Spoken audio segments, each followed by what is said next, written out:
آیا احساس ضعیف بودن میکنی؟ احساس میکنی دنیا با جزئیاتش از تو بزرگتر است؟ فکر میکنی همچون پری هستی که در میان طوفان دهشتناک زندگی سرگردان هستی؟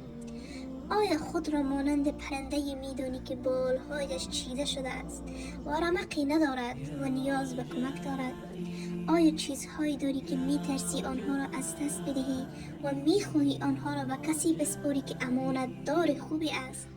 فرزندانت، همسرت، ثروت و سلامتیت را. پس به پرتوهای این نام خداوند یعنی وکیل پناه ببر. آشنایی خود را با این نام با شکوه دوباره آغاز کن.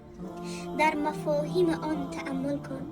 نفس خیش را از ضعف و نگرانی و ترس آزاد کن و آن را در زیر سایه سار نام وکیل کارساز قرار بده.